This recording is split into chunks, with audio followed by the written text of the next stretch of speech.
Good evening, everyone. How is everyone tonight?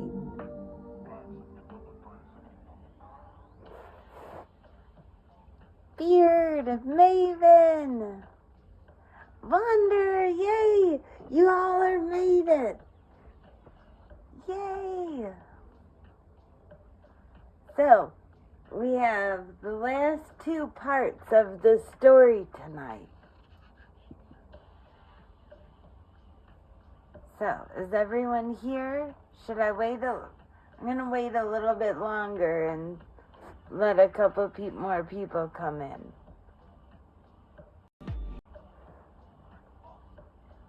And I think what I'm going to do is I'm going to turn the music off during the story and back on during the commercials. Cat Guy, yay! So are we all here? Or should I wait a little bit longer? Please, everyone, don't forget to hit the thumbs up. I would really appreciate it. And if you could, if you're not subscribed already, please subscribe and make sure that your notifications are turned on, because you never know when I'm going to go live. Fairy's eating dinner right now, or finishing up, so she's a little occupied, but she's listening.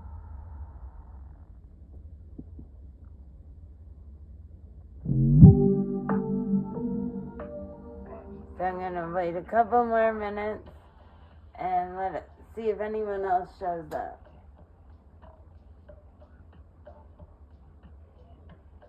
We'll give people 5 minutes to get into the forest.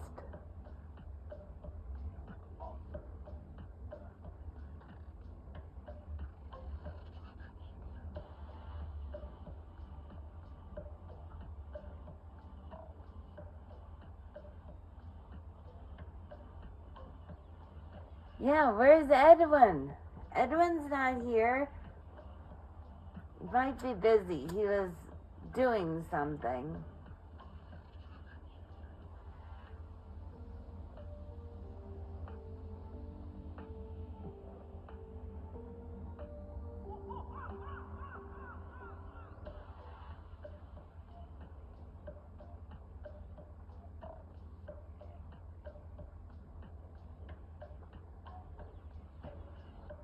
Well, Maven, guess who's in the cave now? You haven't been to the cave all day.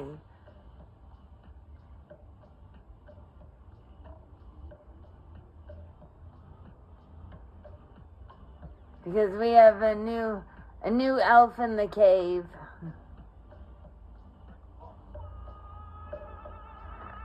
Oh, he did. You know, you're probably right, Cat Guy. He is probably recovering from the drive-thru. I didn't even think about that. Who's in the cave, Maven? Is that what you want to know? Edwin's in the cave.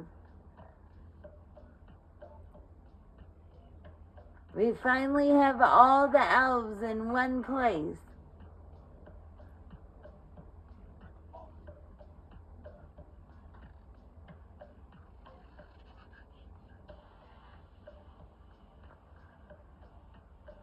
Alright, I think we've waited long enough. We're gonna start our story. Oh no!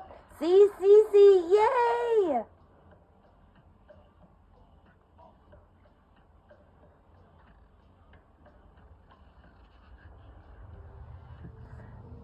Yeah, Beard had to ask him 10 times and I just had to ask once.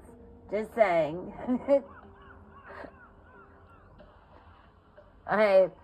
I don't know if it was an ask or a tell. I might have told him he had to, or else.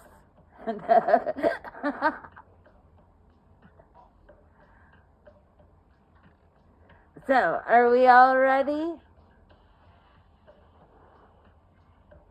I've been waiting to hear the rest of the story.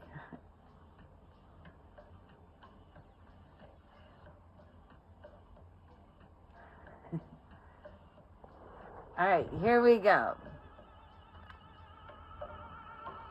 Oh, I gotta stop this. Alright, here we go. Ready? Set? Hope everyone has their popcorn, their drinks, their candy.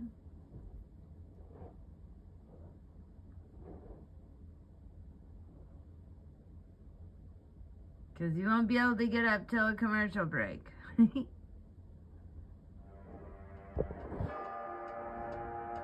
Beauty awoke confident she'd die that day. But perhaps she could save another life before it happened. Her time here wouldn't be in vain if she could free the prisoner she'd dreamed about. So Beauty set to looking. She pulled books off shelves, hoping to reveal a secret hallway. No movement. Peering behind a portrait, she held her breath. Nothing. She looked under carpets and even yanked up a loose floorboard. No sign of life, period. Beauty came upon the largest piano she'd ever seen. It was too big to be just a piano. So Beauty did the most logical thing. She opened the lid and climbed inside. There was no time to worry if she was going crazy. She had to find him. She tapped the soundboard, whispering softly, "Hello? Are you here?" She twisted a tuning pin, wondering if there was some trick that may open a secret cabinet. She plucked strings, desperate. The piano's lid dropped. "Hiding from me," the beast growled. "Hello? No, just exploring?" she offered. She couldn't say a word about the prisoner from her dream. "Time for dinner," it grinned hungrily.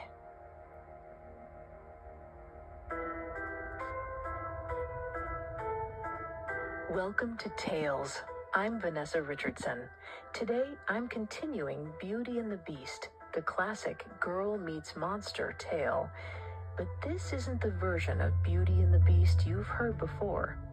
As a note, the tales on this podcast are dark, sometimes scary, and full of adult themes. The original story of Beauty and the Beast features depression, sexual innuendo, and mild drug use.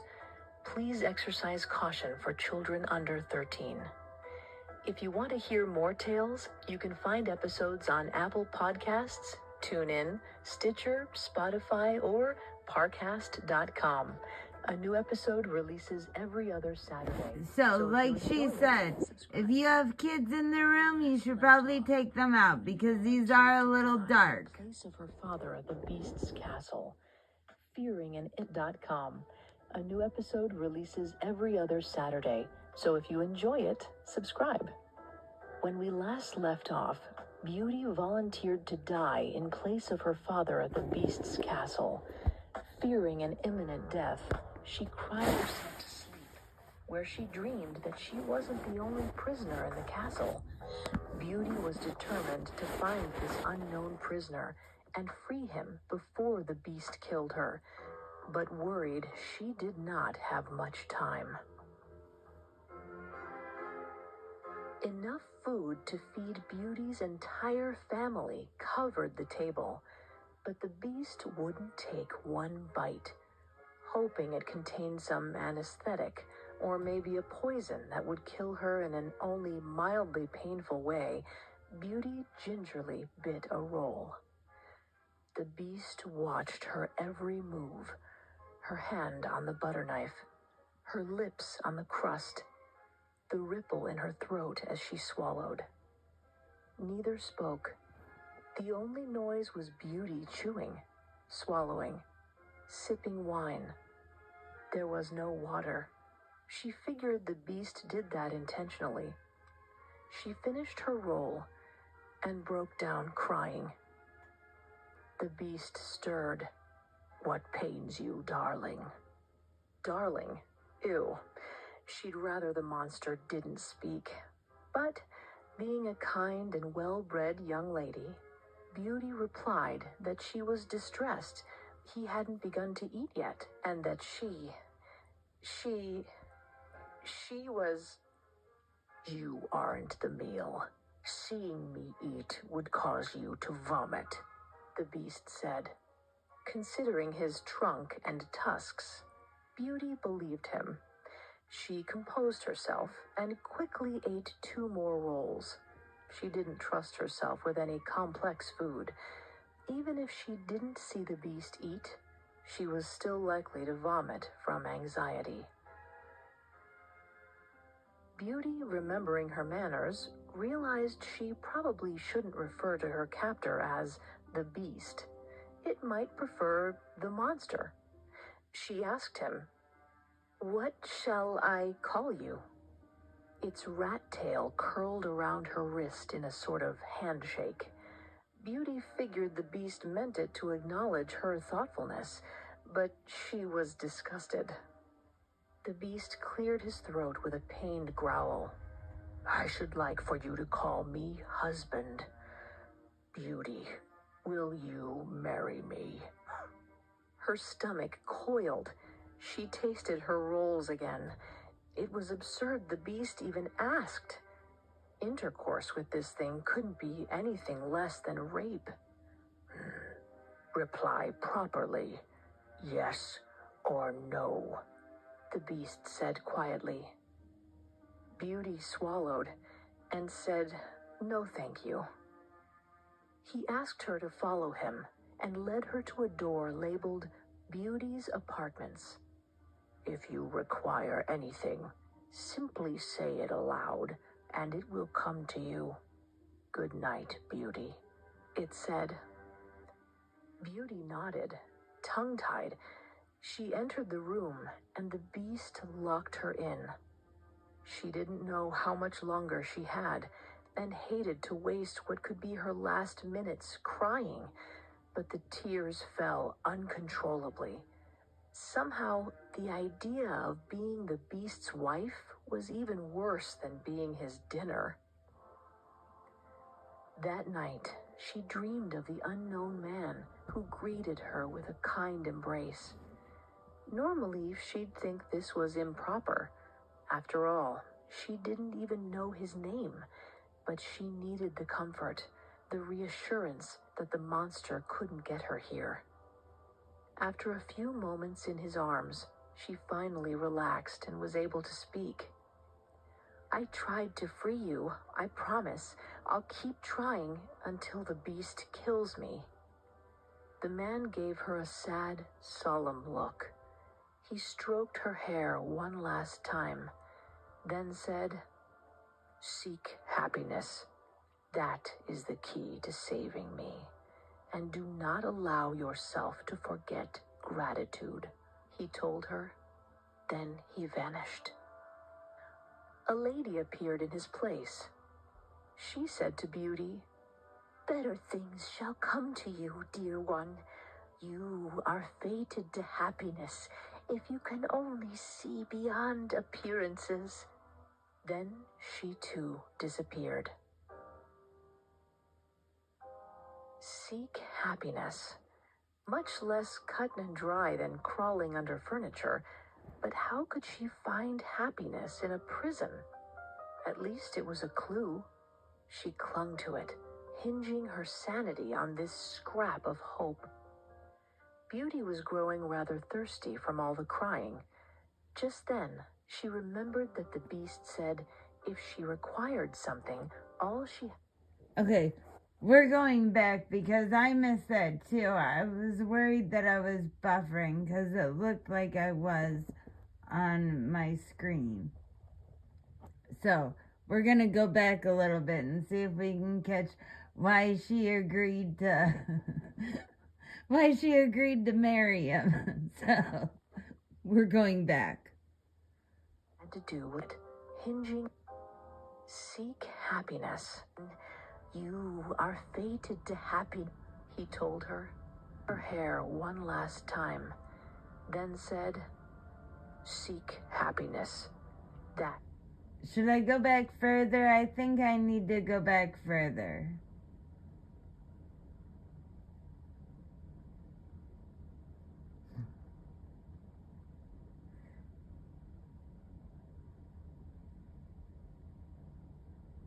Is the key until the beast that the monster couldn't get her here. After a few moments in his arms, she finally relaxed and was able. Okay, she's in the dream right now.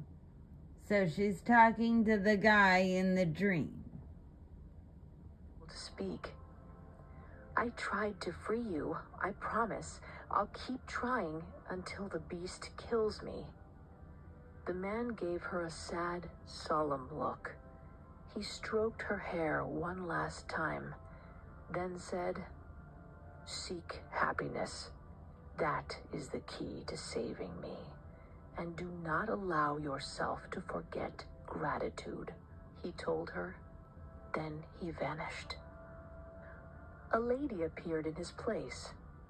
She said to Beauty, "Better things shall come to you, dear one. You are fated to happiness if you can only see beyond appearances." Then she too disappeared. Seek happiness. Much less cut and dry than crawling under furniture. But how could she find happiness in a prison? At least it was a clue. She clung to it, hinging her sanity on this scrap of hope. Beauty was growing rather thirsty from all the crying. Just then, she remembered that the beast said if she required something, all she had to do was ask. Surely the beast wouldn't want her to die of dehydration before it could kill her himself. "May I please have some water?" She waited a moment. The door remained closed. She sighed, rolling over in bed. A pitcher of water and a glass sat on the nightstand table. She was certain it wasn't there before. Beauty drank it, then tried, "May I please leave this room?" Her door unlocked. She rushed to it, flung it open, but no one was on the other side, or along the long candle-lit hallway. Beauty had always loved books. Perhaps she'd find some happiness in the castle's library.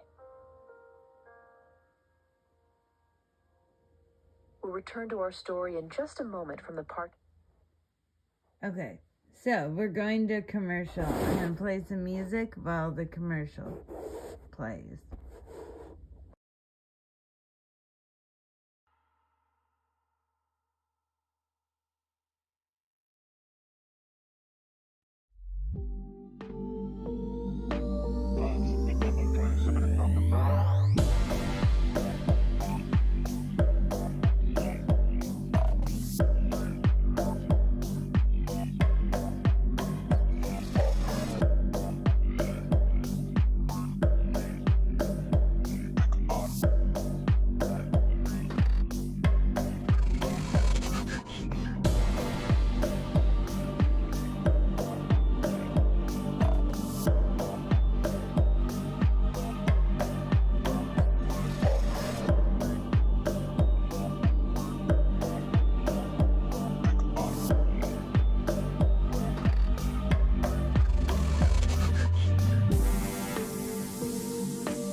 Continue our story.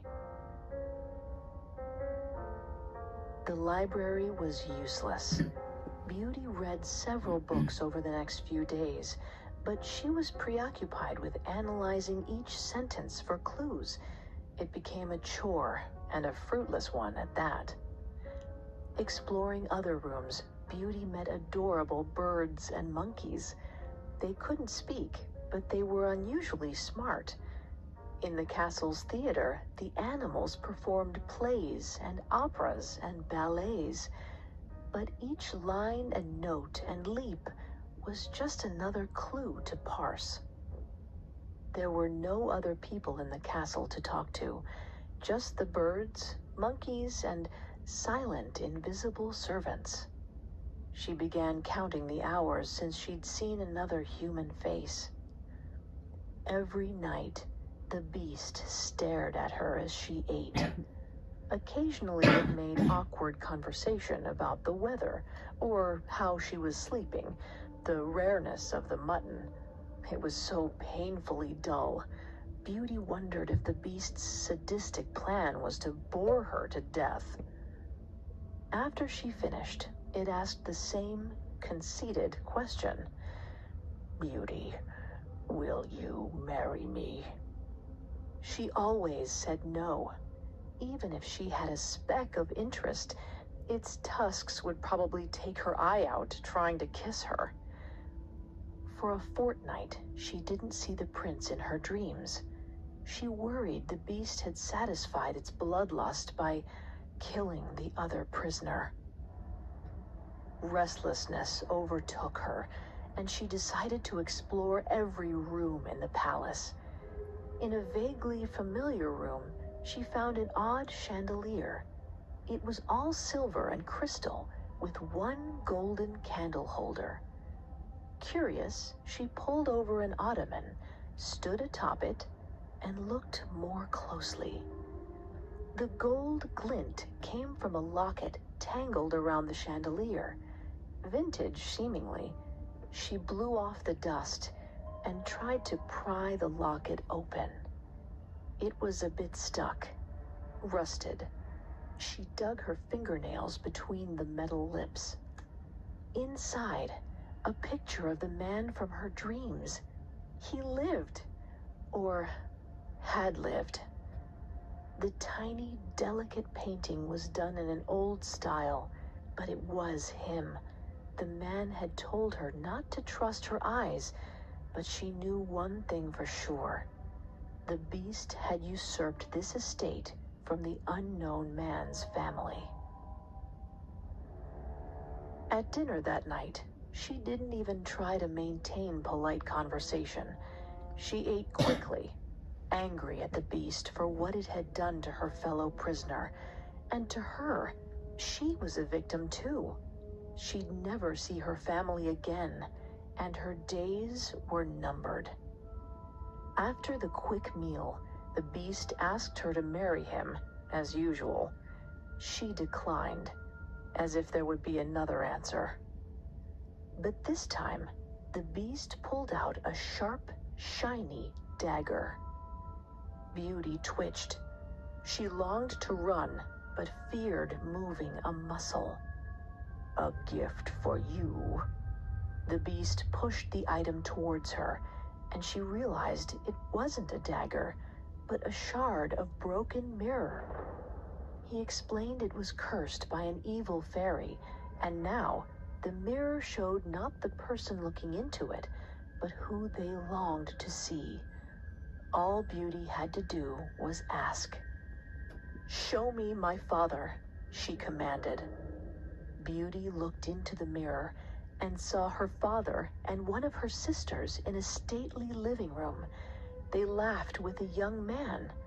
He must be a suitor, and they looked so happy. Beauty's sacrifice had saved her family, and they were all the better for her imprisonment in the beast's castle. She smiled. In her room that night, she locked the door, dimmed the lights, and hid under the covers with the mirror. Beauty didn't want to risk the invisible servants seeing what she was doing. She gave the most important command. "Show me the man from my dreams." The mirror fogged up, as if she'd breathed on it. No image, not even her own reflection. "Show me the other prisoner in this castle."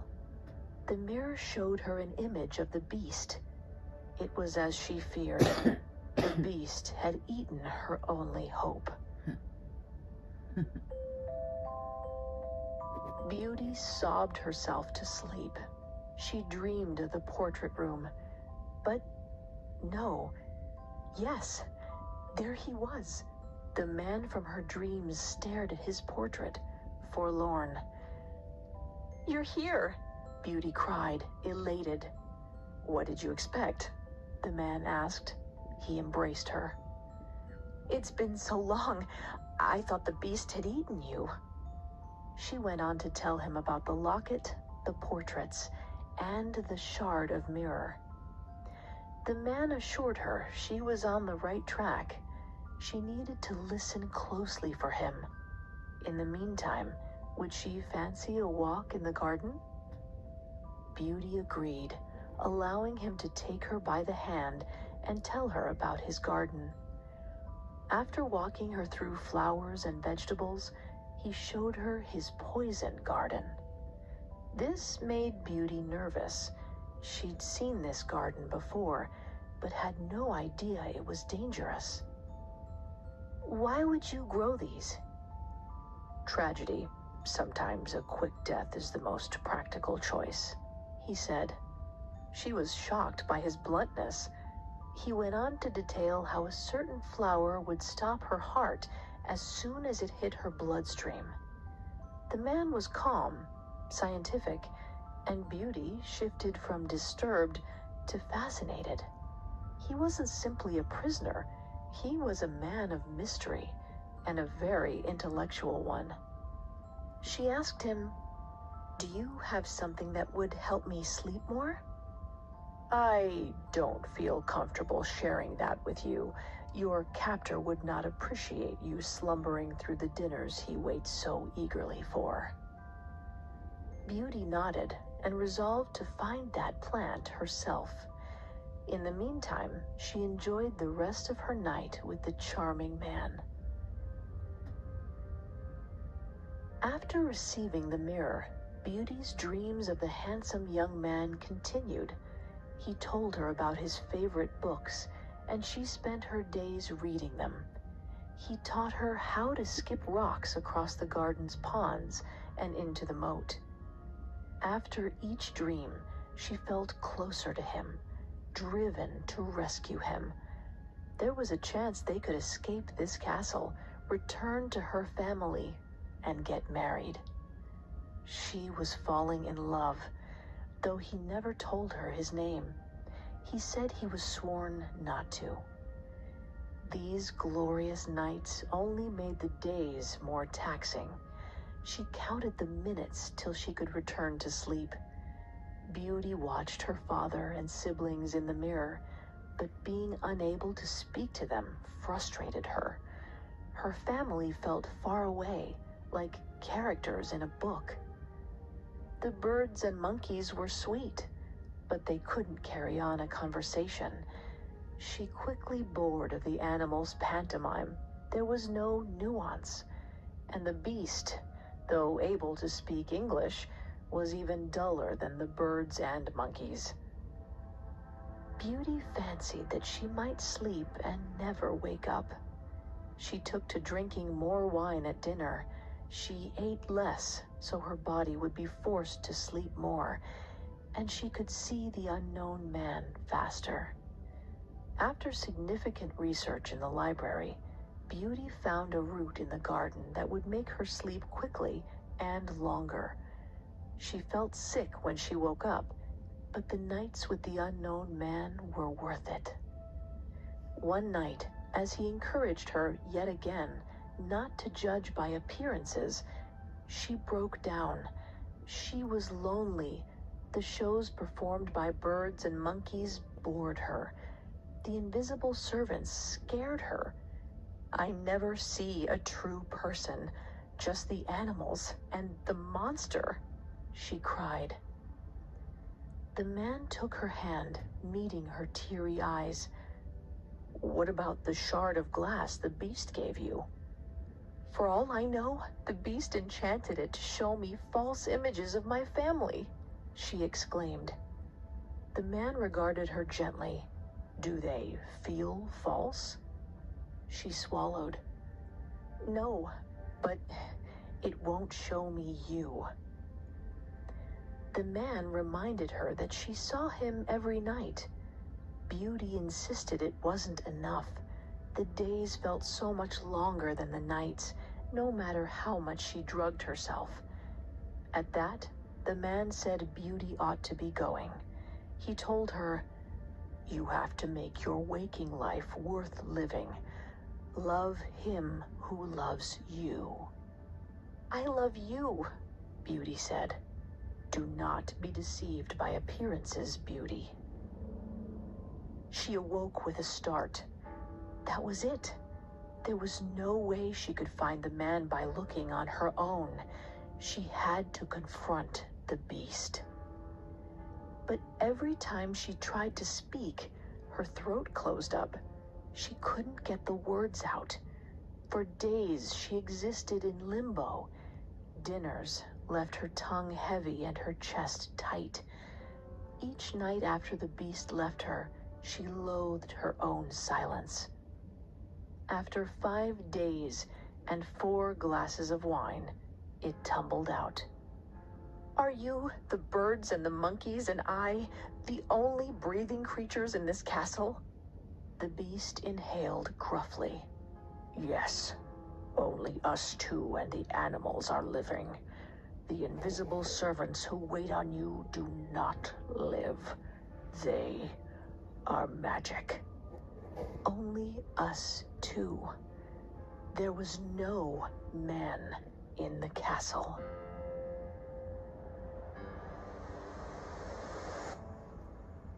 Our story will continue in a moment after the break. Exclusively on AMC. Okay, everyone, go get your snacks. We'll be right back.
Okay, we're back. And now let's continue the story.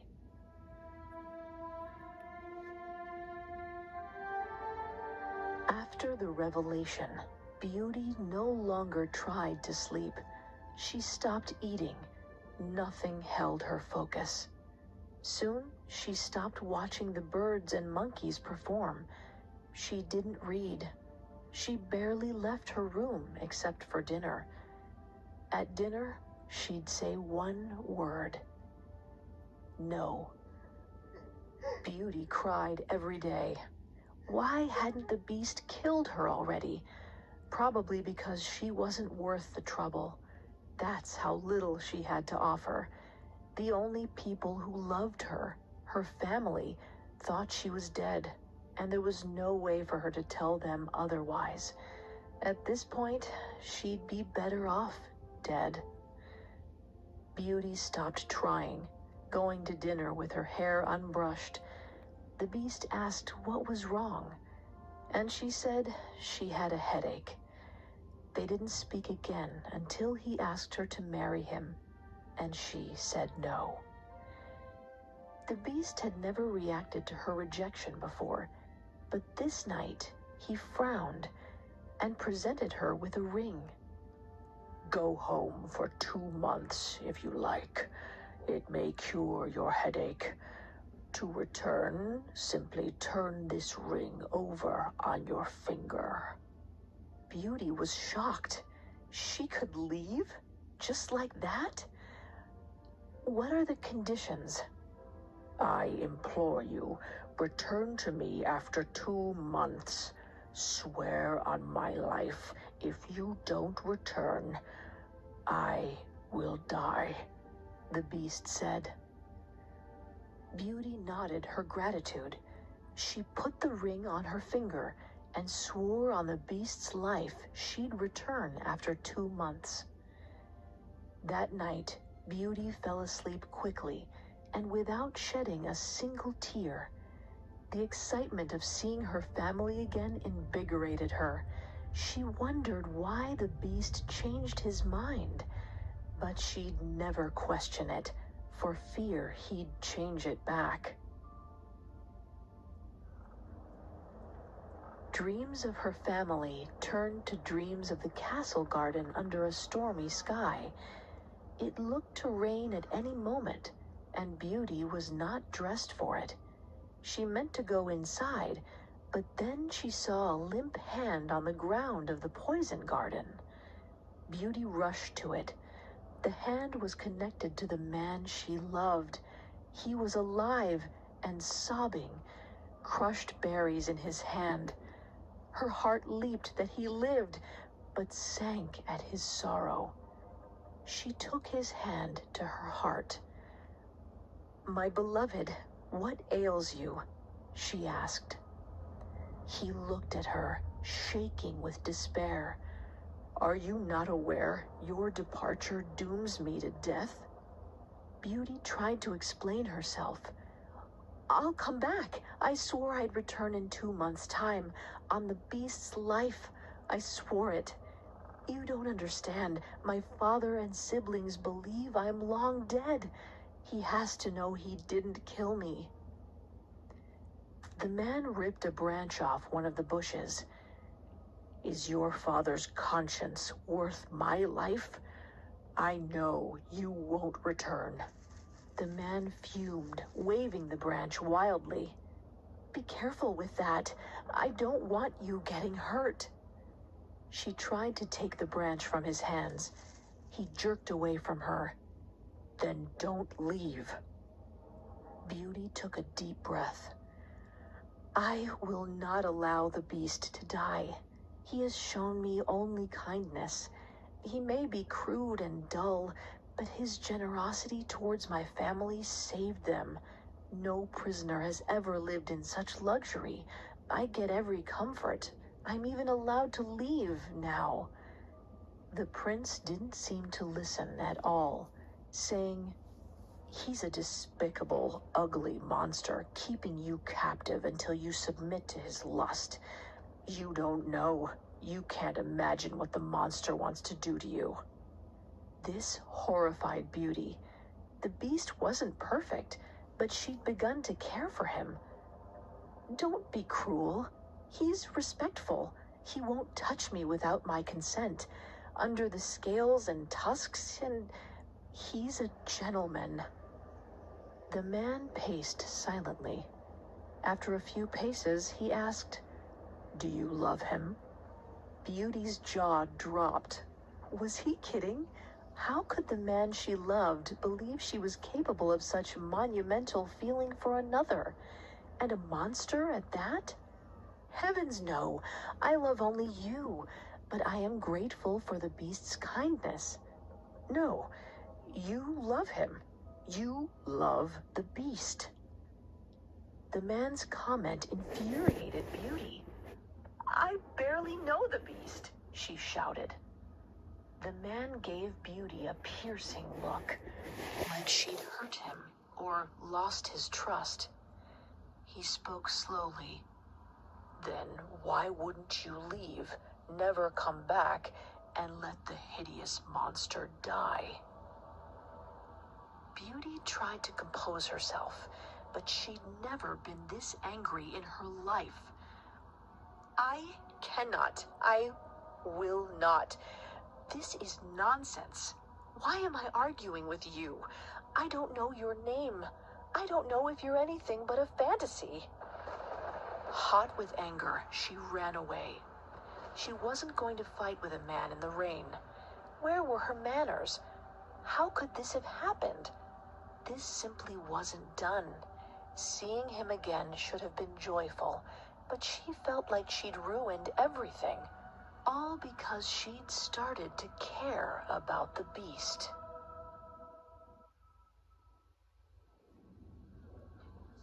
She woke up in a strange bed. The burnt egg and butter scent of fresh omelets wafted in. Her father, Mark, chuckled in another room. Beauty was home.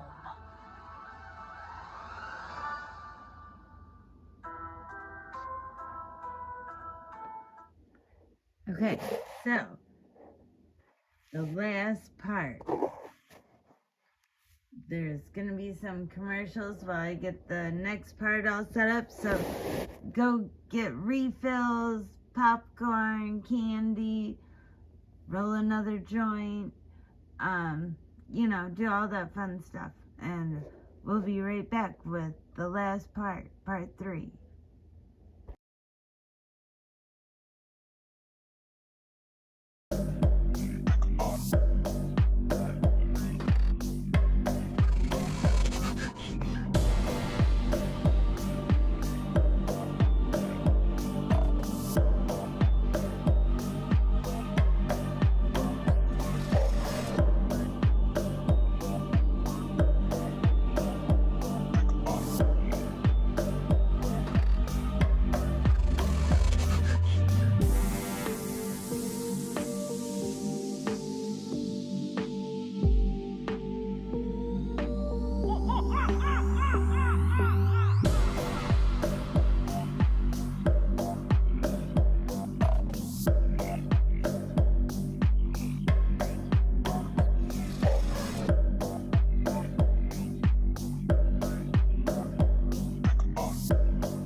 So, here we go, the last part of the story, part 3.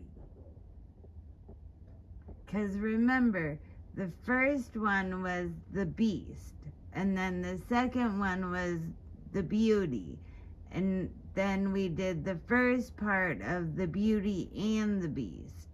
Now we're on the last part, part 3 of Beauty and the Beast, the dark tale.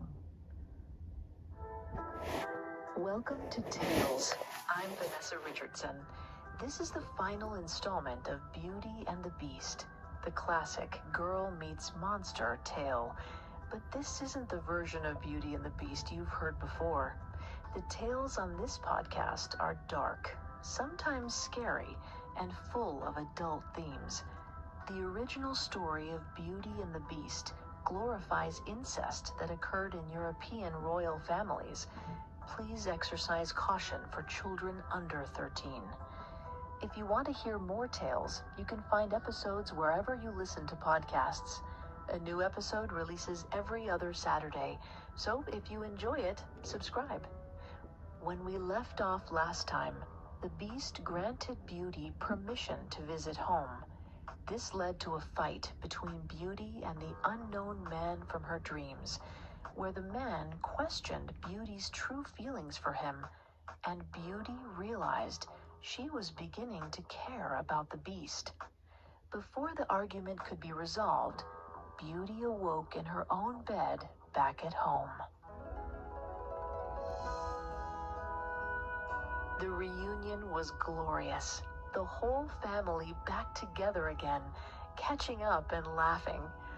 Beauty told them all about her time in the beast's castle, how comfortable it was, how cute and sweet the birds and monkeys were, how the invisible servants her father suspected were merely a charm on the palace were designed to grant wishes, how it was filled with gorgeous items. Speaking of gorgeous items, trunks of riches had been delivered overnight. Each chest had an image of the beast on it.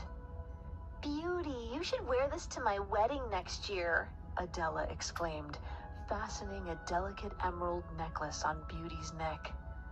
I can't go to your wedding. Here was the tough part. Beauty explained she had to return to the beast's castle in 2 months. Surely he'll let you leave again, Adela insisted. Beauty shook her head. This was a one-time trip. Beauty's father nodded grimly. He alone understood the power of the beast. Later that day, Mark took Beauty aside. You should consider accepting the beast's proposal. While gruesome, he's rich and he hasn't killed you yet. Perhaps if you married, he'd let us attend your wedding. Father, he's a monster. How could you think that? Mark leaned forward, stern. I'm thinking about your life, Beauty. I'm worried this is a goodbye trip. Beauty recalled the visit her father had been allowed after he plucked the rose. The month to say goodbye. Could that be the reason the beast sent her home? To say goodbye before he finally killed her? She doubted it.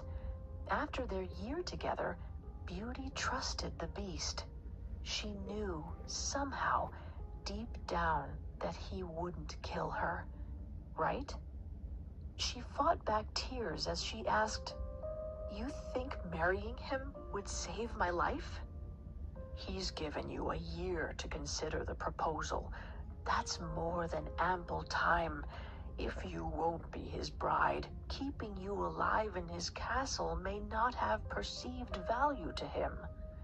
Mark hugged Beauty, and she realized he was trying not to cry himself. I'll consider it, she told him, if only to ease her father's aching heart. Though she insisted she was only visiting for a brief time, Beauty found herself pursued by several suitors, but she thought only of the man from her dreams. Though they'd left on a sour note, she looked forward to making up with him. Even if they spent the rest of their lives trapped, they'd be trapped together, and Beauty knew she could live happily with him.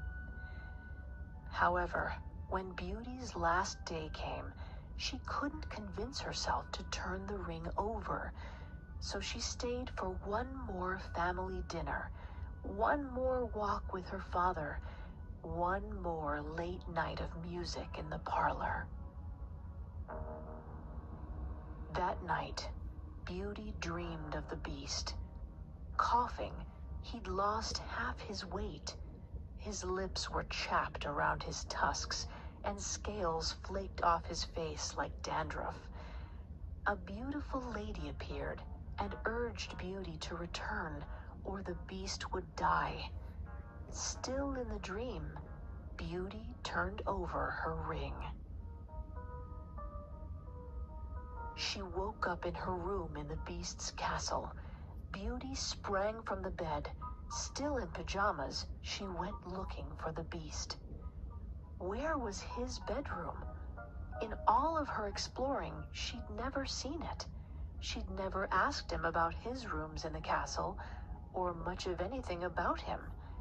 In fact, she didn't even know if he slept. Beast?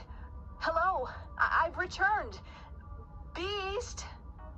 She wasn't even sure if Beast was his name.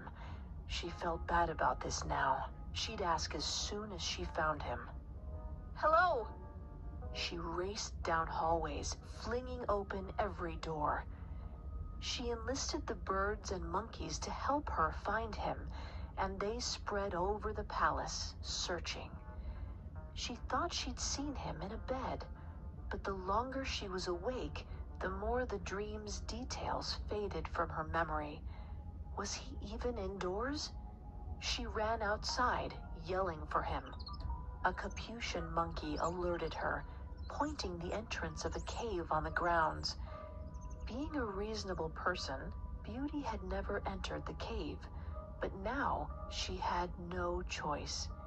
She sent some of the birds for food, water, and medicine, and ran deep into the dark abyss. Hello? Are you here? She called. As monkeys ran past her with torches, she saw the beast illuminated. His breathing was slow, his heartbeat faint, but he lived. Unexpected, strong feelings washed over her. Relief he lived, joy at their reunion, love when he met her eyes. She threw herself down next to him. How can I help you? Save you? If you die, I'll die too. I didn't know it before, but you have my heart, my love. The beast smiled weakly. Since you love me, I will live. She kissed his scaly face and tenderly stroked his tusks. His paws were soft and gentle on her back as he held her close. The beast confessed he'd been so distraught in her absence that he tried to eat poison berries from his garden, but Delphine prevented it. Devastated, he found he was unable to eat. But now that Beauty was back, and she loved him, he would eat again. They enjoyed the food the monkeys brought them. Afterwards, Beauty curled up next to the beast and fell asleep. She dreamed of the handsome man. He greeted her ecstatically, coming in for a kiss. She pulled back and nervously explained that she'd agreed to love the beast. Though she would try to free her fellow prisoner, they couldn't marry as she'd hoped. She had a duty to the monster, and feelings she couldn't deny. She didn't love the beast the way she loved her unknown man, but she did love him. Beauty tried to convince the unknown man and herself that this was the logical choice. She could let go of true love for practical love. The man nodded his agreement. He said it was the best plan for all of them for Beauty to marry the beast. Beauty was shocked and annoyed the man would give her up that easily. Apparently, her affections meant nothing to him. This strengthened her resolve to marry the beast. Our story will continue in a moment after... Okay, so everyone go freshen up your drinks, your snacks, do all that good stuff, and we'll be back in a moment. And welcome, Wisdom. Thank you for joining us.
Oops, I forgot to turn the music on. My bad. Y'all are in silence. Back to the story. Now let's continue our story. Beauty spent the next day caring for the beast. By evening, he was healthy enough to walk to the castle and sit down for their usual dinner. Resigned to her fate, Beauty went beyond politeness and found conversing with the beast immensely improved once she put in some effort. After dinner, he asked the usual question. "Beauty, will you marry me?" Yes. The beast awkwardly maneuvered to kiss Beauty's lips without stabbing her with his tusks. It took several minutes, but they discovered that if she turned her head completely sideways, both her lips could meet his lower one. After a few awkward smooches, the beast, who was still very much an ugly monster, proposed they go to bed.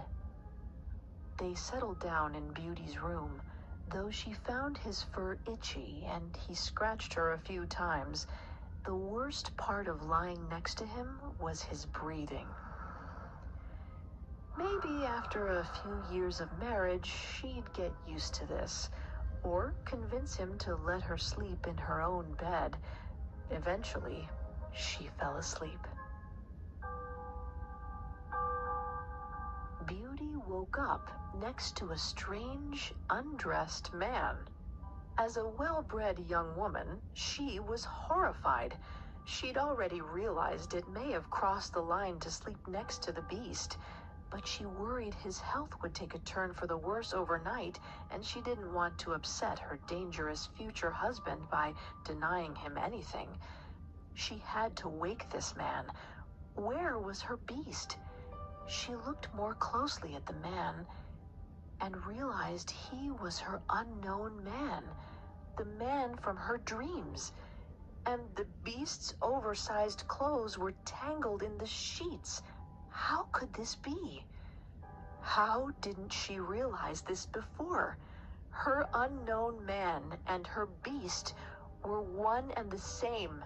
That's why the unknown man encouraged her to marry the beast.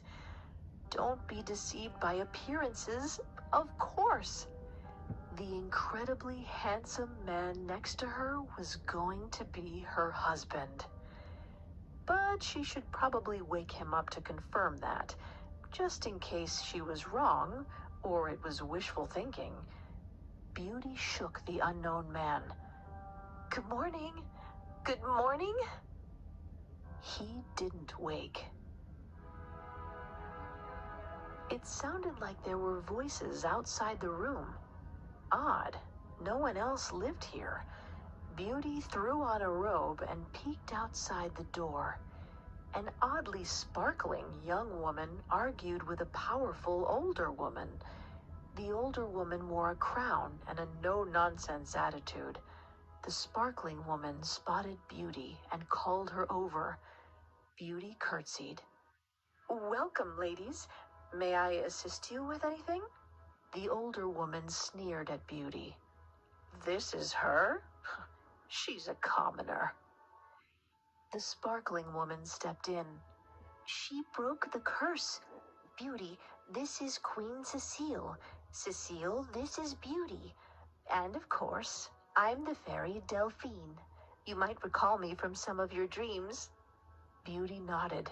She vaguely recalled Delphine as the lady who told her to come save the beast, or her unknown man, or both of them, it seemed.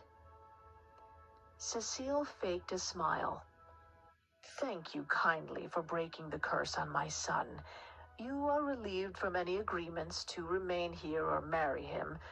Take anything you can carry. We'll have a carriage return you to your village." "You're sending me home?" Beauty asked. Delphine nodded. "You agreed to marry a beast, but he's now a prince, so technically the verbal contract is no longer binding." Cecile agreed with Delphine. adding that her son had only asked for Beauty's hand in order to break his curse, and it was nothing personal. At that point, the handsome man from Beauty's dreams, who was probably the beast too, entered. He beamed at Beauty. Queen Cecile got to him first. Adam! She enveloped him in a hug. No woman is ever taking you from me again. Adam greeted his mother and assured her that he and Beauty would live in the castle at the capital with Cecile. Cecile told Adam that it wasn't proper for him to marry a commoner, mentioning Adam's uncle Ernest, who married below his station, which resulted in his wife running off and his daughter getting murdered. Adam turned to Beauty, devastated. I didn't ask you to marry me just to break the curse. I mean, I did the first 100 times, but then I fell in love with you. Please stay, my dear Beauty. I'll become a beast again to be with you. Beauty remembered how physically awkward their first kiss was.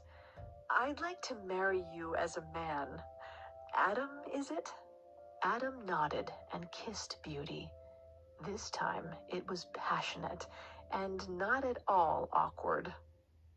Seeing Cecile's horrified face, Delphine comforted her. Actually, Beauty is no commoner. She told the story of Beauty's parentage, starting with King Ernest's uninformed marriage proposal and ending with Delphine convincing Mark the merchant and his wife that Beauty was their child. Cecile considered the story, biting her lip. She looked between her son and her niece. You'll marry next week. Adam and Beauty rejoiced. They sat down to talk. For two people who had spent most of the last year with only each other for company, they had a lot of catching up to do. Adam told her how he had been raised by the evil fairy Belladonna and then cursed to be a beast.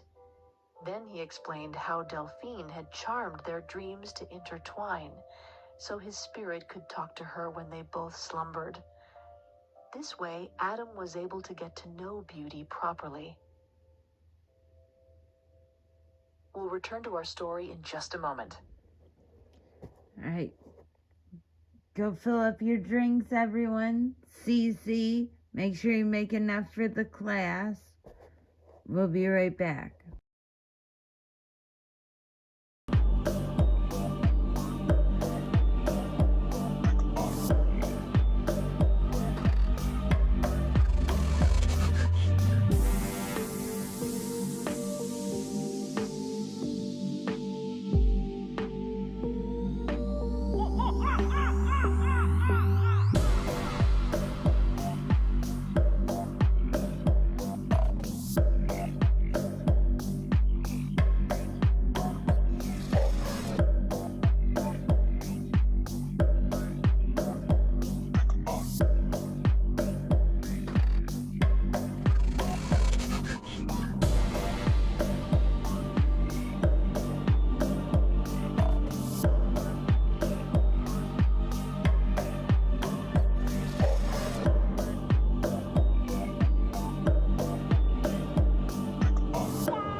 Okay, and back to the story. Story continues.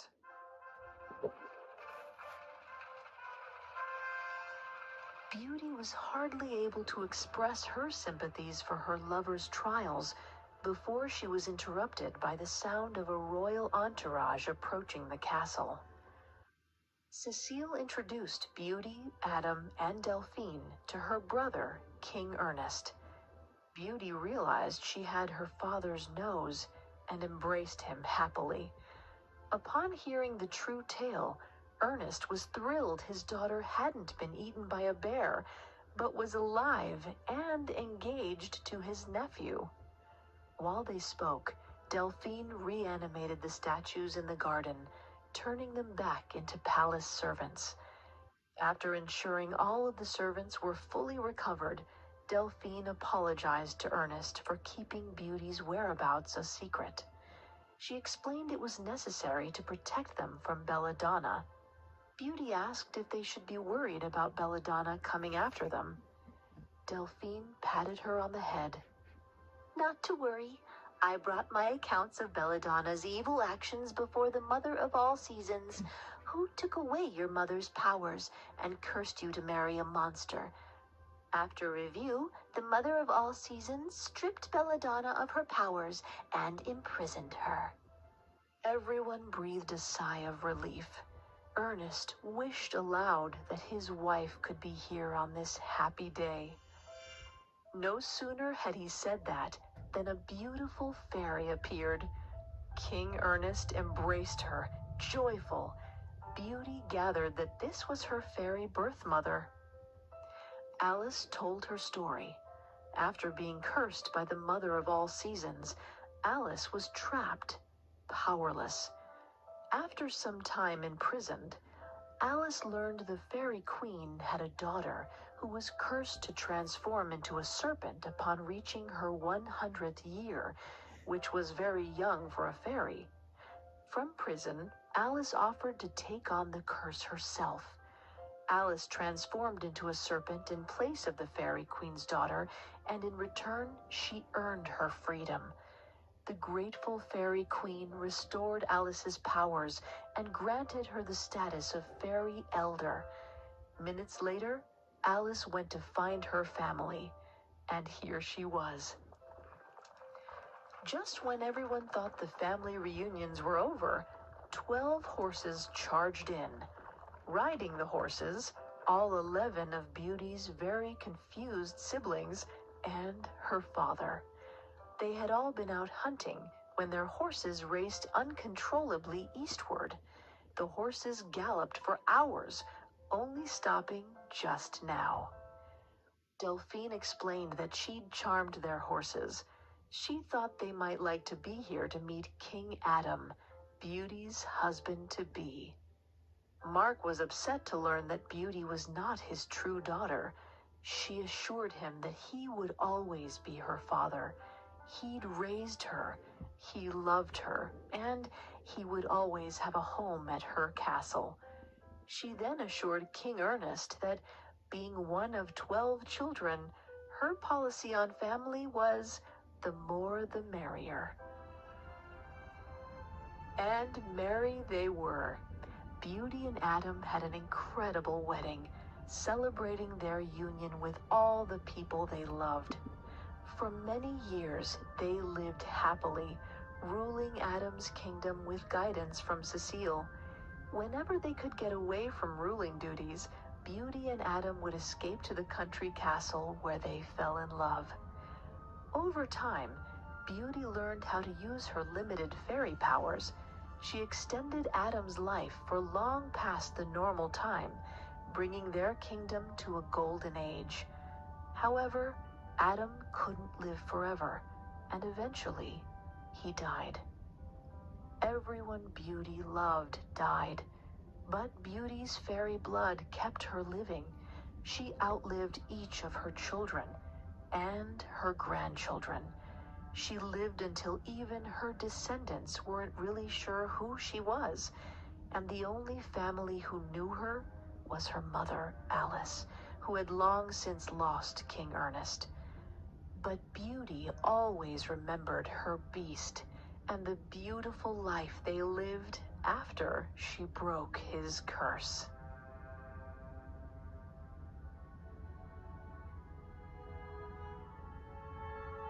Many people, or more accurately, internet think pieces, accuse Beauty and the Beast of promoting Stockholm Syndrome.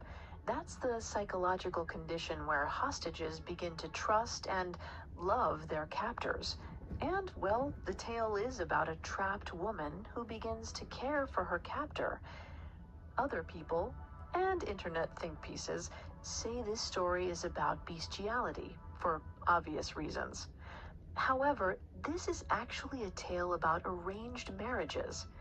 Imagine you're a teenage girl, and your father informs you that you're getting married. He's a big, hairy, smelly man in his 30s, and you're a tiny, delicate 14-year-old who's terrified of sex. To you, he seems like a monster, but over time, you realize he isn't all that bad. When you've overcome your fear of him and sex, he treats you like a queen. You live happily ever after as man and wife. In the tale, Beauty has to accept the situation her father put her in and learn to love her appointed husband. This love transforms him into the husband she desires. The moral of the story is to put on a happy face when Dad makes you marry someone gross, and everything will work out in the end. Ironically, in recent adaptations, this tale, which taught women to submit to the patriarchy, morphed into its opposite. In the Disney versions, Belle independently sets out to save her father, savvily bargains for his life, and rejects the traditional option, Gaston. She uses her wits to save the beast and falls in love on her own terms. In fact, Belle, star of a story originally teaching women to do what men tell them without question, is now regarded as the most feminist Disney princess.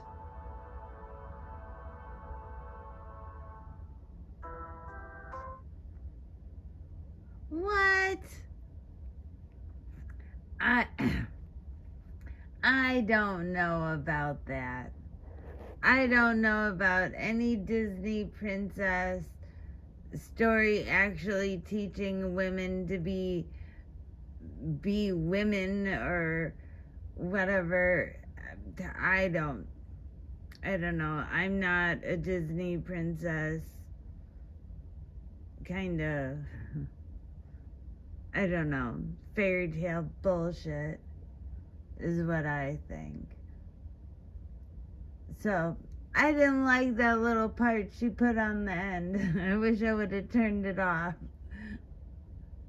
And it's okay for someone to arrange a marriage. I mean, we were just talking about this in some states where there isn't an age limit on what age you can get married.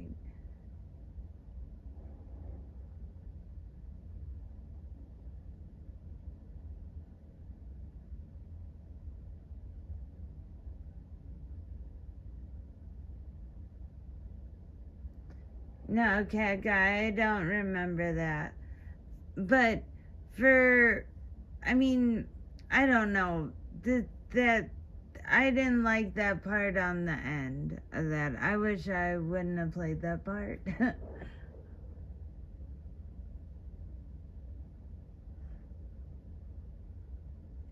French? Cat guy? That's French, Maven says?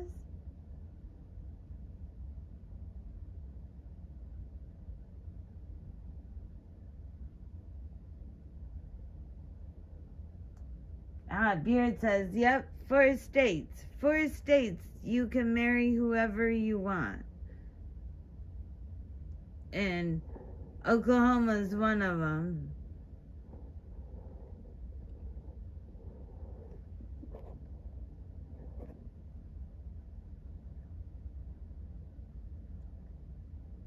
Two are 15. Most states have the marriage age of 16.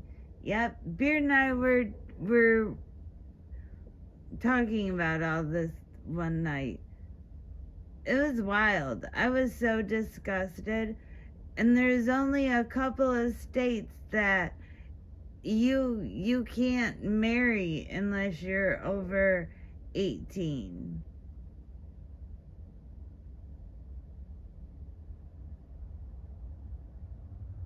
Which is wild to me. Just wild that, ugh, yuck, yuck, yuck. I don't know.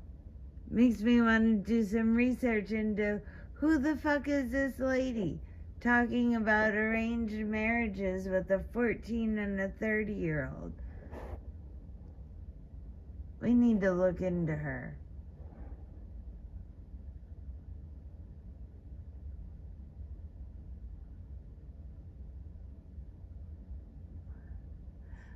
ZK, it happened yesterday.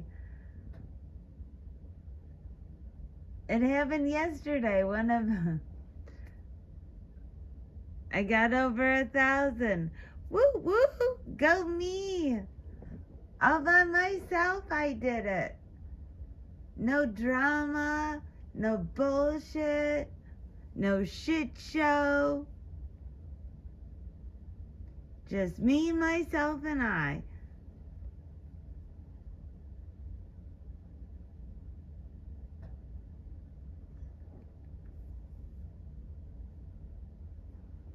I couldn't believe it.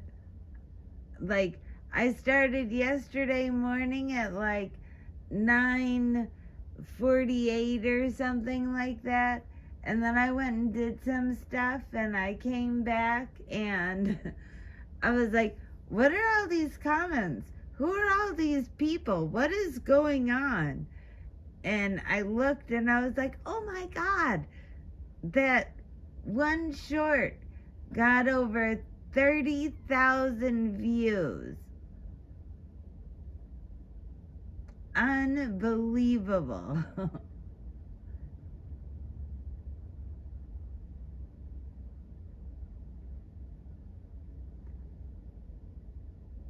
I was like, woohoo! Well, so there's some more dark tales, but I want to look into this lady before I start promoting her more. Because that last little comment really, really bothered me. Like, she made it sound like it was okay that a 14-year-old was marrying a 30-year-old.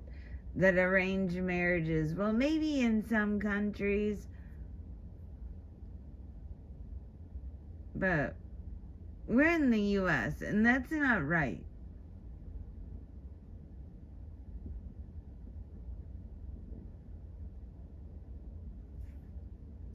Yeah, CK, we stay in, we're not getting that dark.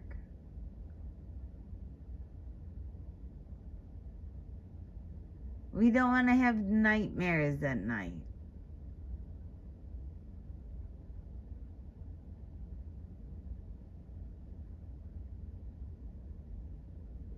Now, Maven can do the dark web stories.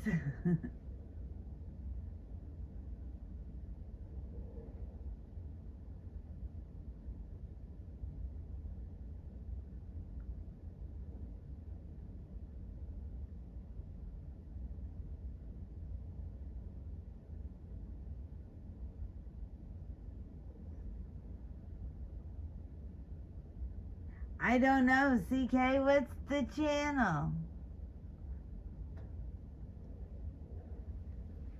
What channel, where does she find these?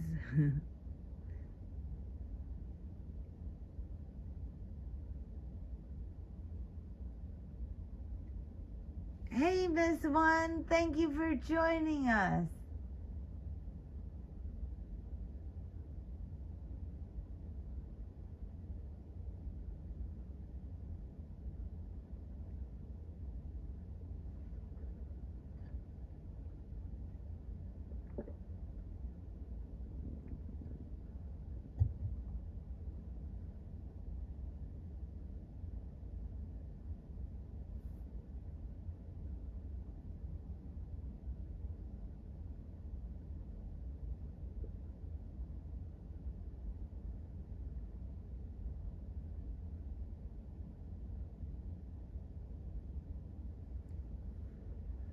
Oh, yeah, there you go, Maven. I don't know anything about where to find these dark stories. We're waiting for CK to come back.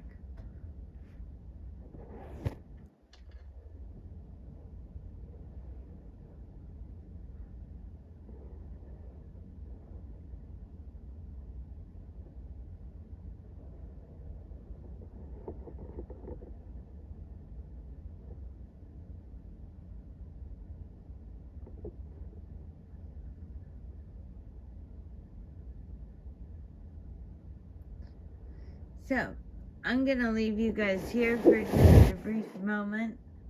I'm gonna play a little, it's gonna have a little background music while you chat amongst yourselves.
So, CK, did you find them for...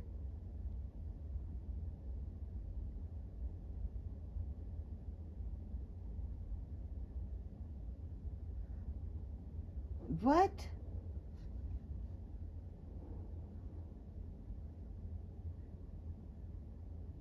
CK, what are you talking about?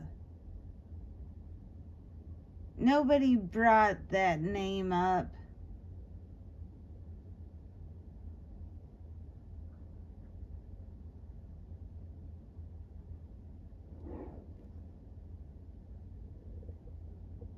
See, now you're just bringing up names to try and start some shit.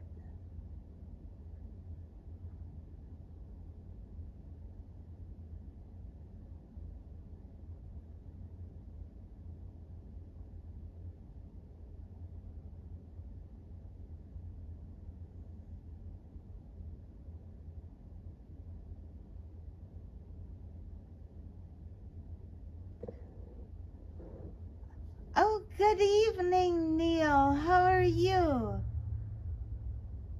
we just finished our last part of our dark story for Beauty and the Beast.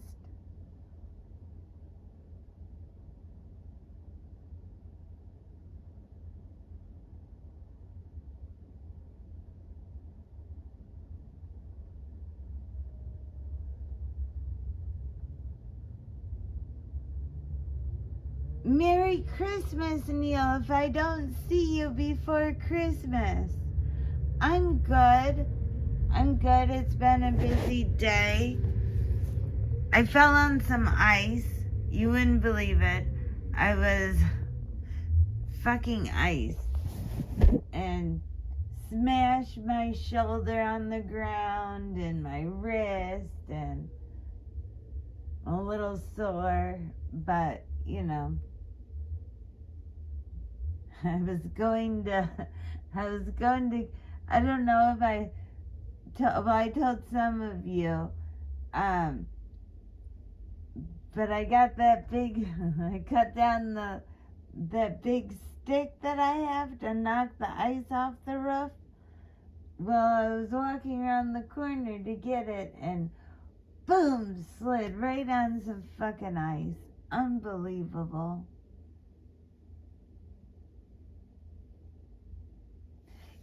Yeah, Neil, dark stories.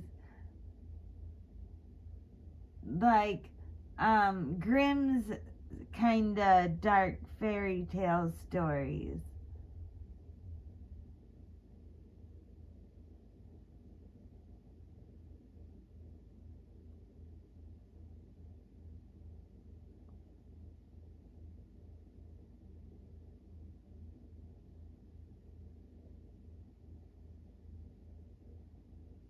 Oh, okay, Maven. Okay. I'm sorry, CK. I thought you were CK knows what I'm talking about. That's why I was like, whoa, no, don't start. No, I'm not hurt badly. Just probably a little bruising, but I didn't break any bones or anything.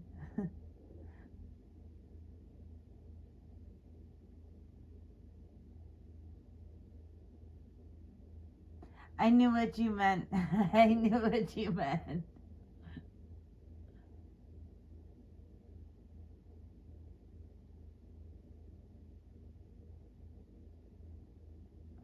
Your oven smells like burning crayons? Why do you keep putting crayons in the microwave, first of all, CK? I don't understand that.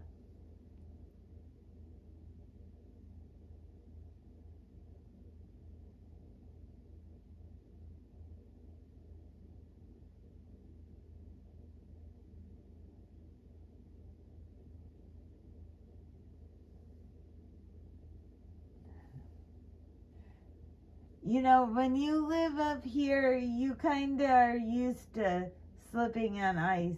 And normally I can catch myself. But this time, nope, there was no way of catching it.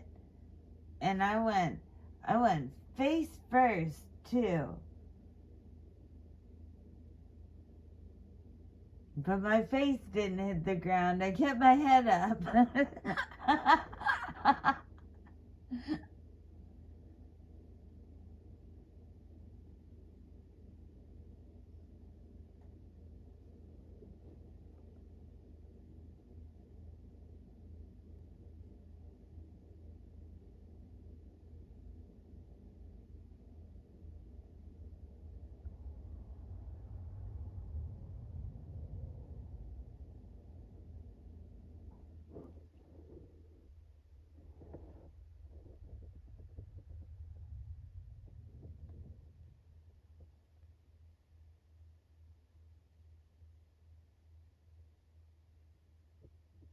You can only answer in the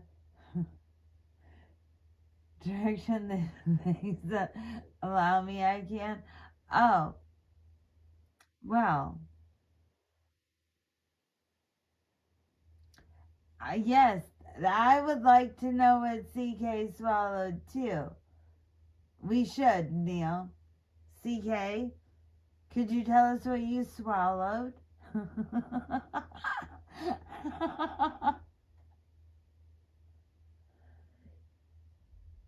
You ate a black star or two? Well, and by the way, if you all could hit the thumbs up, I would really appreciate that. That would be super cool.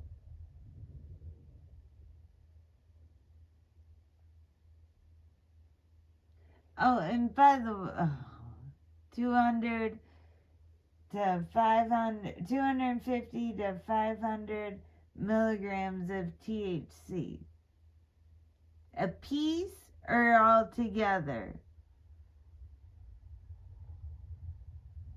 So how many milligrams is each one? Because if that's what the package says, you have to divide that by how many are in the package.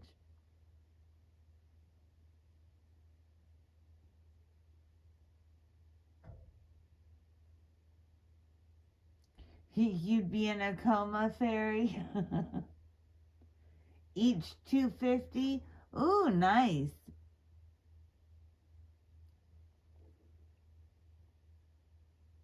Right? Cece and I are thinking the same thing. Yummy.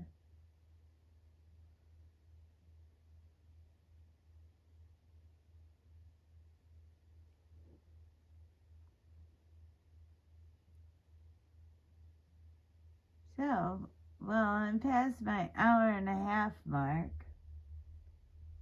And the story's over. And I really want a cigarette. So, if you guys want to hang out for a minute, I'll be right back. If not, we can always end.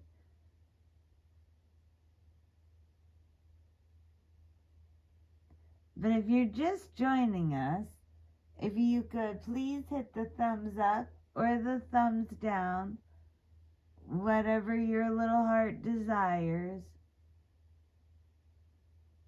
I won't be mad either way.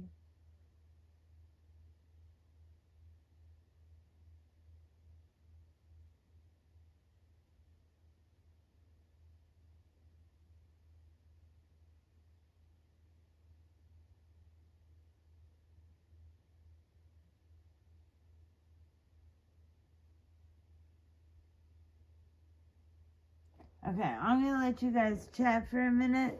I'm going to put the music back on. I'll be back.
Okay, so I'm back.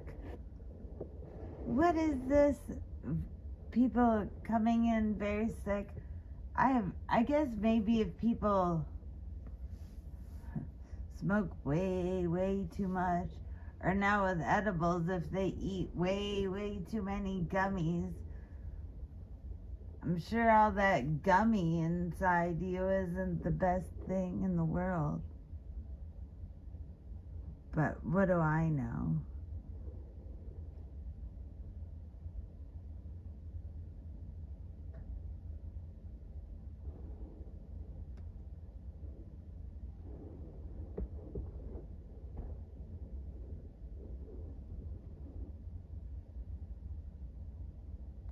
Fun fact, edibles THC releases THC-11 in your gut, which is a hallucinogen.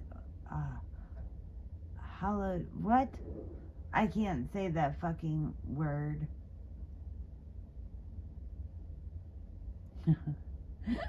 Beard, aka straight up having a good time. What?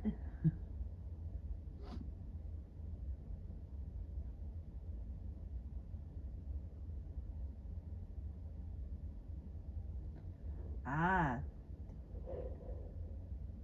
Okay, you guys do the challenge. I'm not getting in this challenge.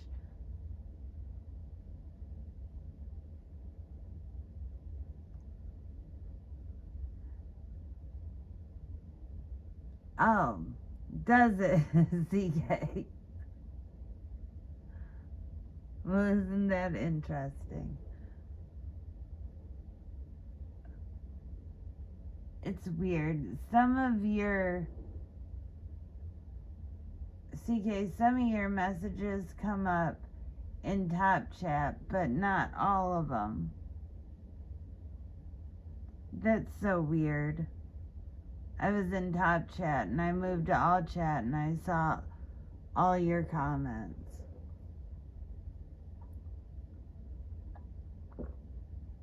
Weird. YouTube fucks with me. Like, I should have gotten super chats and shit weeks ago. But nope, not me. I don't do drama, so, you know, I'm not gonna get super chats or monetized or any of that bullshit.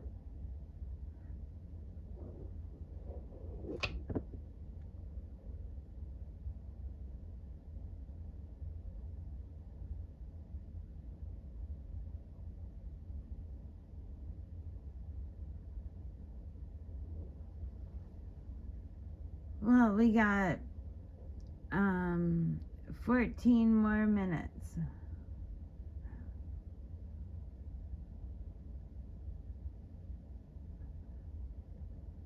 Use super chat non-drama. Well, I can't even. We can fake drama, Perry. We can fake drama in the elf cave.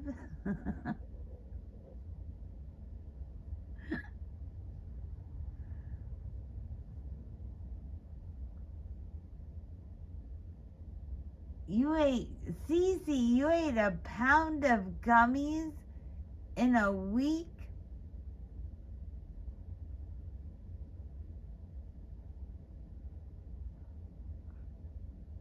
Of nerd gummies in a week.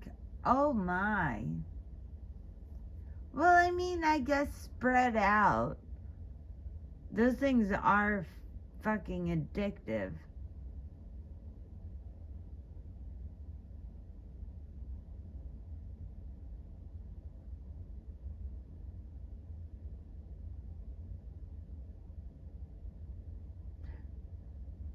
How did we get on to nerd gummies? Cece.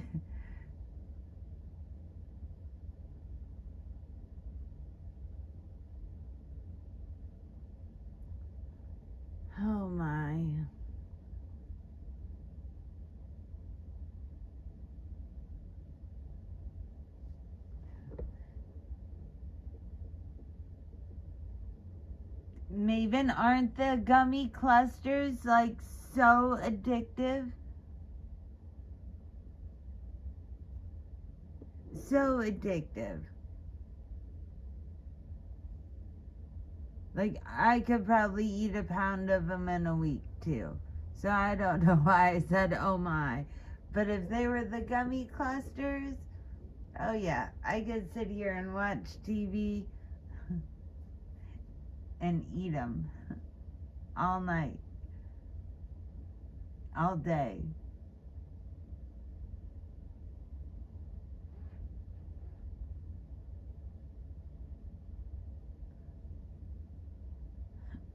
You ate a bag of chocolate in a week? I don't think I can make a bag of chocolate. Well, how big was the bag, Fairy?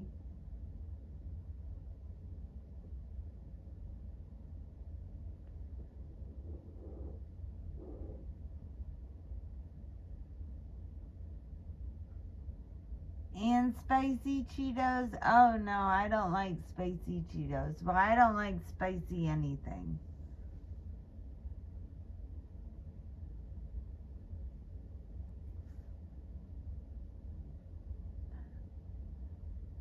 When you were pregnant, you obsessed with Spree Dots.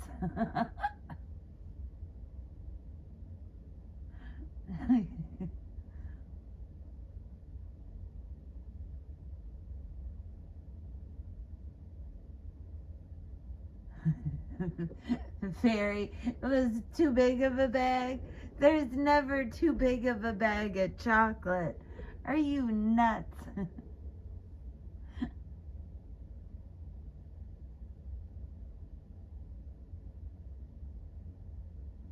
Flaming Hots? Oh no. Jalapeno cheddar? Nope. Nope, nope. You guys can eat all those.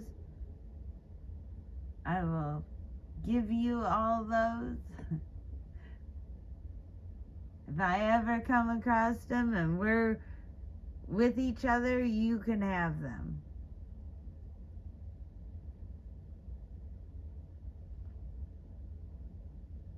Chicken wings and milk? What do you mean chicken wings and milk? Like you would drink the milk with chicken wings, or would you dip the chicken wings in the milk? I mean, pregnant women do some wild shit.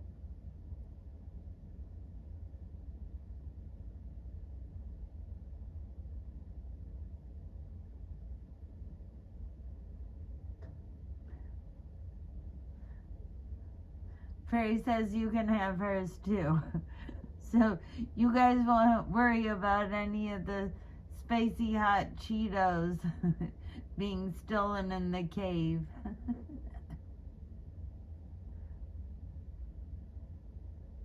Oh, okay, just in general, not together. Okay, because yes, that would be kind of wild if you were dipping your chicken wings in a glass of milk. That's wild. Can you imagine? Oh my.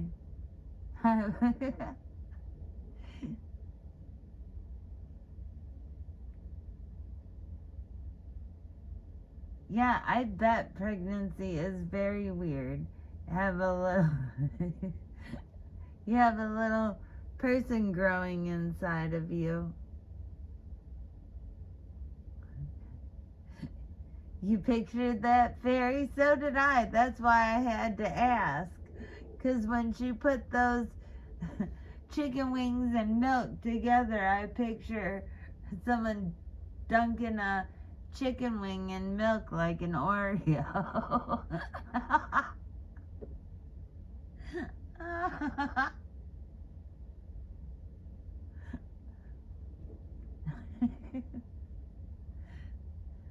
Finger looking good.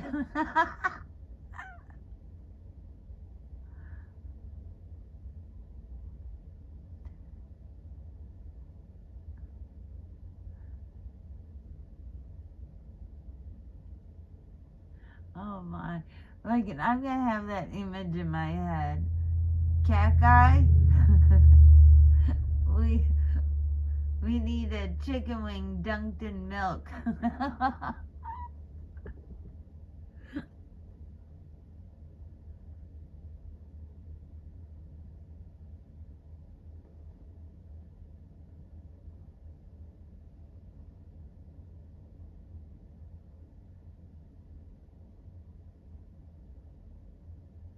Oh, see, yeah, CK, you used your mom's ribs as a monkey bar when I was imprisoned in her.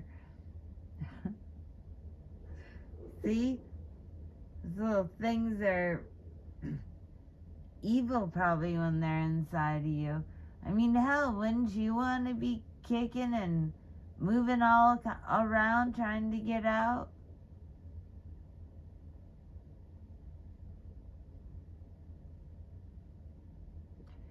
Oh, God, you crave 7-Eleven burgers? Blech. Those aren't even real burgers. Well, maybe back then they were. And I'm not saying, I mean, maybe back when I was a kid they were like real burgers. I don't remember, to be honest. But I think everything had a lot better food when we were all, 20, 30 years younger than we are now. Oh, they were gross then too. Okay.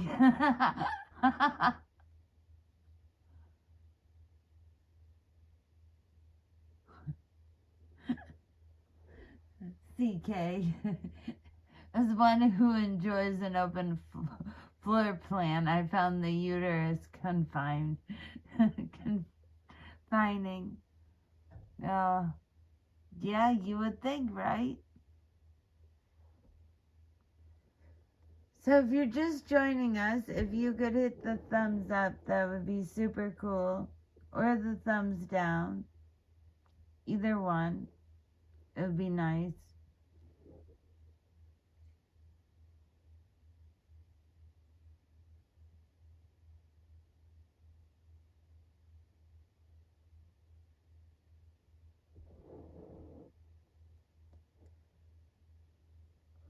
Well, I'm almost at my 2-hour mark.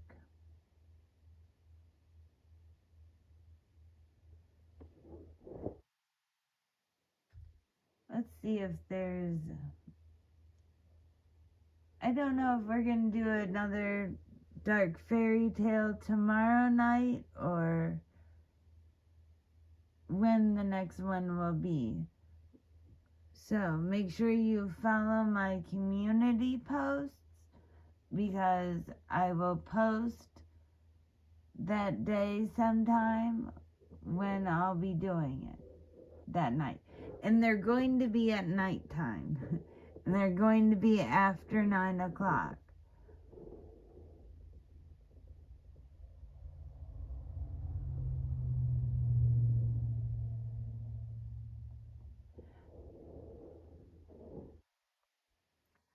Miss One, you make a hot dog with no bread, you gotta use a tortilla.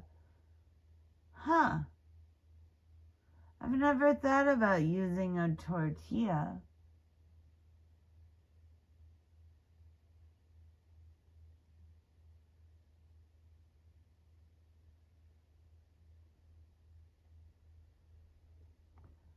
Really, Fairy, you use on a hot dog?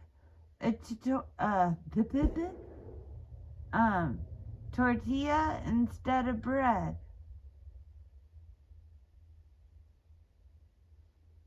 I'm sorry, Miss One. Sometimes you need to turn the notifications on or off and then back on to make them work again. It's weird. YouTube's weird. It's been like that for as long as I've been around.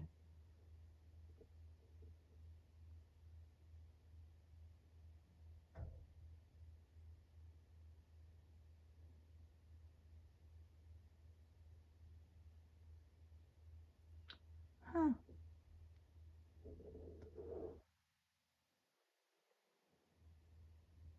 Yeah, so if any of you guys out there aren't getting notifications from any page, not just mine, any page, go turn your notifications off and then back on.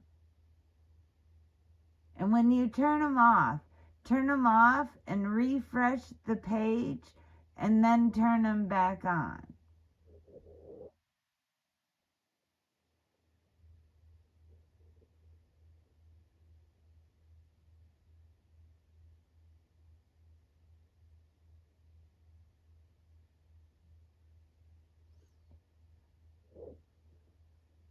Oh, yes, cream cheese and with ham. And if you throw a pickle in there, fairy, oh my, they're great. I might have to buy some of that, make some of those.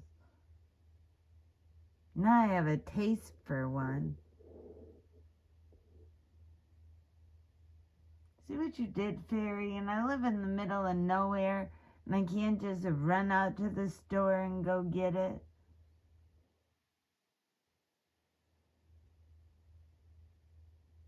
Oh, you eat it separate? Oh, no. You put the cream cheese down, and then you put the ham on, and then you put the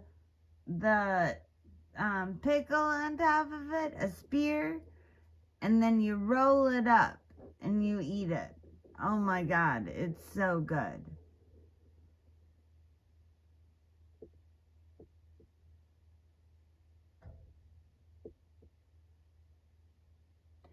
Ooh, Miss One, you can make your own tortillas? Nice. Aren't you talented? So if you're just joining us, if you could hit the thumbs up, that would be super cool. I'd appreciate it. Lurkers. Or the thumbs down.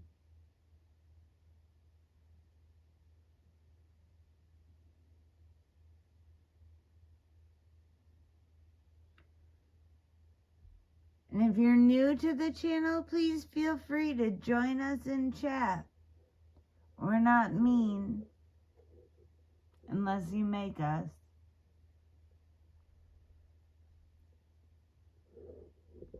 But everyone gets a chance in the forest to play until you're a jackass. And then you get timed out. And you get time to think about it. And when you come back, if you're a jackass again, well, you'll get timed out again, but a little longer this time. So you can think about it a little harder. Maybe I'll be nice. Maybe I'll be kind. And if you come back in a third time, acting like a jackass, well, then it's not my fault you're not here anymore. And it's not my fault that you can't comment on things. You did that, not me.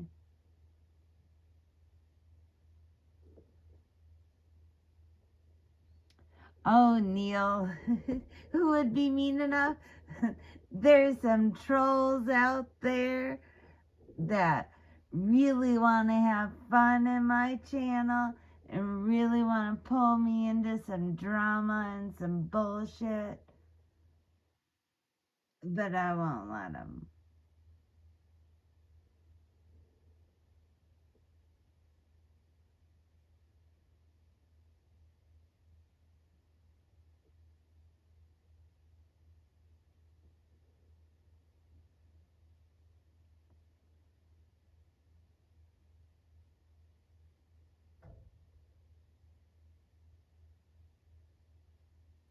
Exactly, Neil. That's what I said. To hell with them. You can only be trolled if you let them troll you.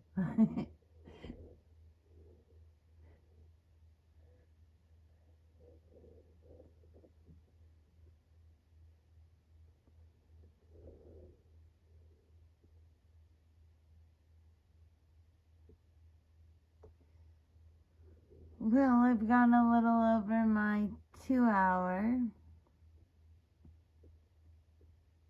So, I'm going to say peace and love to all of you that matter, and to the ones that don't.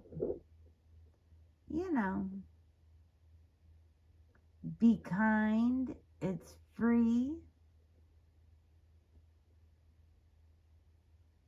Don't lie. Tell the truth. Because there's real people out there that will find it. And stay positive in this fucked up world. Have a good night, everyone. Bye.